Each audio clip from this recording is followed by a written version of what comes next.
My spouse hates me. That's something that we hear quite often. Maybe even things like my spouse is refusing to talk to me. Today, I am joined by Roald.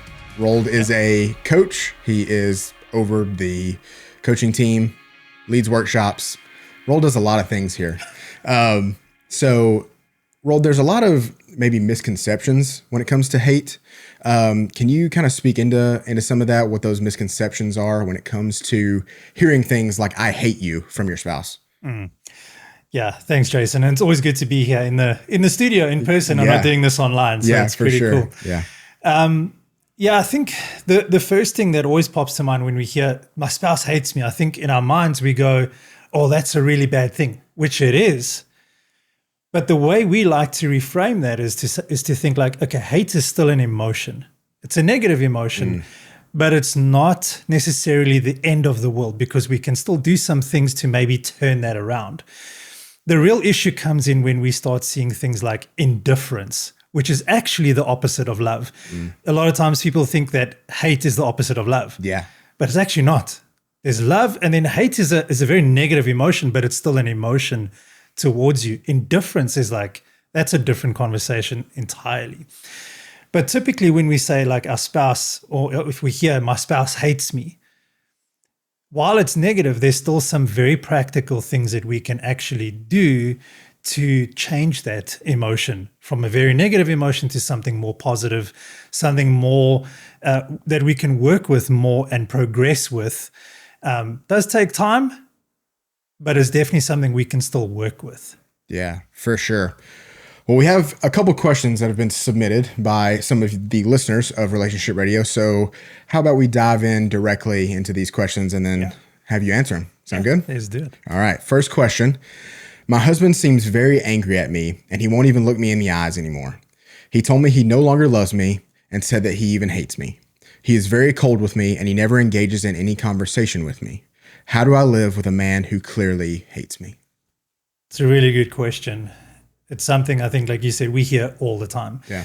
And it's really hard to hear those words like, "I don't love you anymore. I don't want anything to do with you." In fact, like hearing it directly, "I hate you."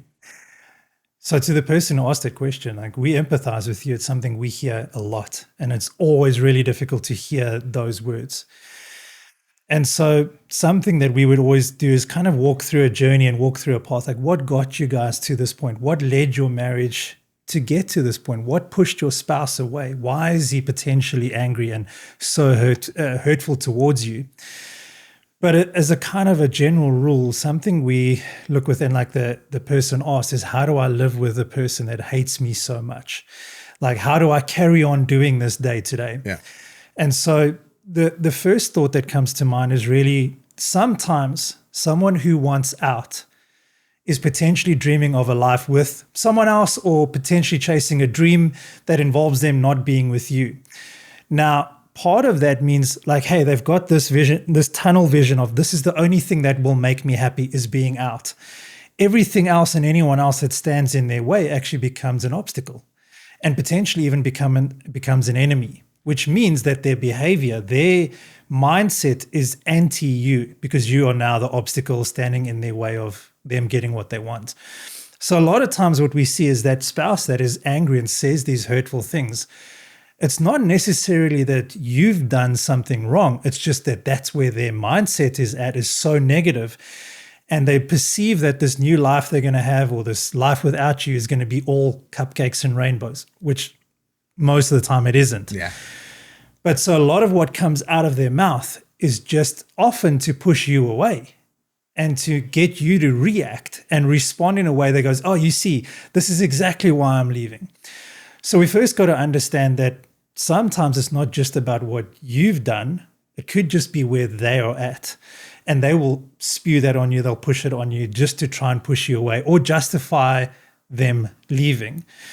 So in that case, what we typically would suggest is try and build up some kind of mental fortitude, almost like an armor, recognizing that oftentimes what your spouse might be saying to you is just to push you away. So hear them, listen to what they're saying, but try not to let it pierce you to the heart. Don't let it impact you to the point where you break down and fall apart, because it might not be something you've done. The other side of that, though, is if you know there are certain things that you might still be doing that is creating a negative emotion in your spouse, we would then suggest do everything in your power to stop doing those things that could potentially elevate or escalate his anger and his current negative emotions. So we would always say, stop your pushes, create more pulls, because then in that process, and again, it doesn't happen overnight, but in that process, you start creating more pulls, which could draw your spouse towards you, but also bring down some of that negative emotion that your spouse has, which creates a whole different environment for you.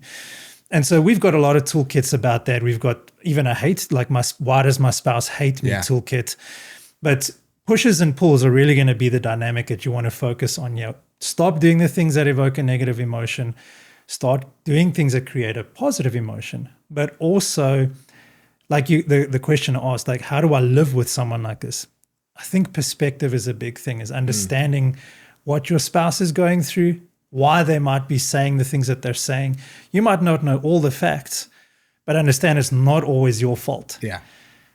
But stop the things that you know could be your fault, and you start setting a different environment where you can potentially have some different conversations and maybe walk this out with your coach as well. Yeah. So along the same lines of the first question, but also a little bit different, because there's a little bit of an extra caveat to this question. So this question says, my spouse refuses to speak to me. We don't have any kids. He suddenly blocked me, left, filed for divorce all in the same day with no conversation beforehand. I was in total shock. We were about to build our first home together. How can there be smart contact when he won't allow a conversation at all? I feel like he all of a sudden hates me. And again, like we say, these are always very difficult things to hear and process. When you first hear this and like, gosh, finding that all out in one day, I can only imagine that's a lot to process and deal with in one space of time.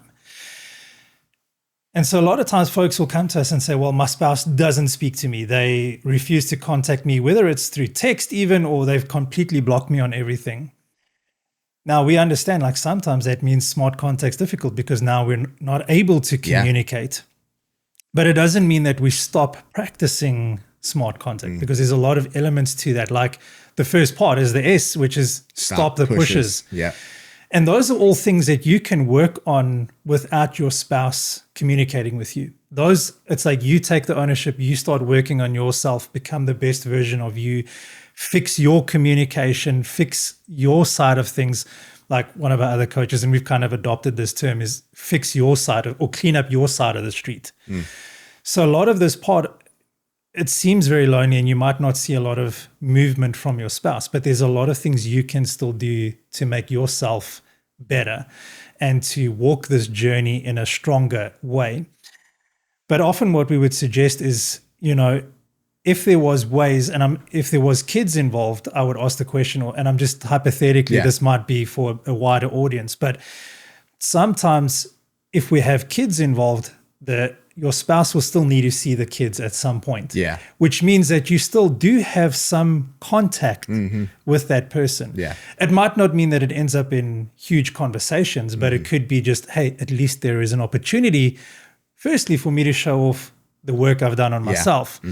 But then being very strategic about those contacts. So if we're going to exchange kids, or we've got to discuss something about the kids, whether it's via email or text or whatever, that's still an opportunity. And so we've sometimes got to get out of our own heads and think like, this is the end of the world. There's no way this is going to work. We're never going to have contact again. Like we say that there's always hope. Absolutely. And I think if we keep an open mind, even the smallest contact can have a bigger impact over time, because as your spouse sees, hey, you're putting in the work in yourself. The way you're speaking and responding is different to the way you previously did it. All these little things add up over time. Now, obviously, there's a lot more to this story than what we could answer right now. But I would suggest to this person, keep an open mind and look for all the different solutions or options you might have to potentially reach out to your spouse or create some kind of contact.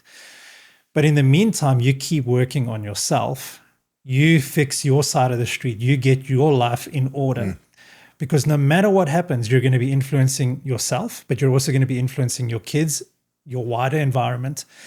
And like we always say, never write off the fact that that news of your change and your growth will get back to your spouse, whether it's through family, through the kids, through friends, through mutual contacts, whatever. The potential is still there for your spouse to find out you have changed, even though you might not have any contact right now. But I think keep an open mind to like, hey, there could be possibilities for contact, for communication, whatever that might be. And when you get that little glimmer or that little door that opens, take it. Yeah. But here's typically where we also would suggest have a conversation with your coach. Let's figure out a tailor-made plan so that you can like figure out what could be the next steps, what would be an ideal situation of how we can create contact, what would be some things to say, how do we reach out? And a coach can help you walk through that. So I would just end with this, that we're only ever one strategy away from success. So sometimes it's going to be hit and miss.